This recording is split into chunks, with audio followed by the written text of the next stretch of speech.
Kalau anda ingat Atto 3 ini antara EV yang biasa, tunggu dulu. Ini 5 features hidden BYD Atto 3 yang mungkin setengah orang mungkin tak tahu. Ramai yang datang BYD showroom nak tengok design Atto 3 dan nak tahu harga dia sahaja. Sedangkan ada beberapa hidden features yang menarik yang mereka tak tahu. Jom saya kongsikan sekarang. So, hidden features yang pertama adalah NFC card ni. Bukan NFC card. Sebab NFC card semua orang tahu. Cuma mungkin ada beberapa orang tak tahu NFC card ni boleh linkkan dengan phone. Dia boleh link dengan phone. And then bila kita dah link, kita dah tak perlu guna NFC card. Kita hanya tap phone saja dekat sini.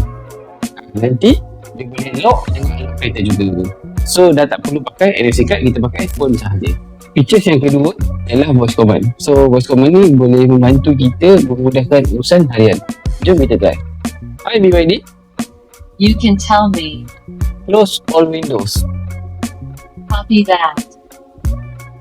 Okay, features yang ketiga ni dia betul-betul hidden. And kemungkinan ramai SA tak tahu pun ataupun tak perasan benda ni. Okay, jom cuba. Jadi dekat sini kita ada mati auto scope. So dia boleh tangkap sebanyak 3 kg. Kalau tak nampak sini tulis 3 kg. Okay, features yang keempat ni nama dia ISOFIX. Nampak tak ada ni.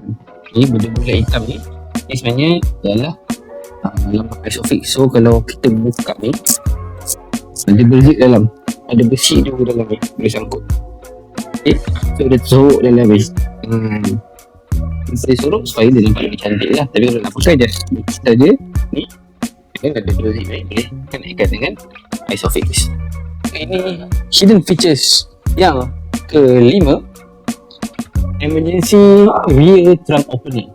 Okay, so kalau apa jadi kan, kita nak keluar daripada kereta, kita boleh tarik ni, apa dia, and nampak tak dia tali sini kan, benda ni tarik saja bapak, nanti dia terang ni akan terbuka lah. Dia boleh keluar. Okay, dalam 5 features tadi, yang mana yang anda suka, yang mana anda minat, cuba drop kat komen.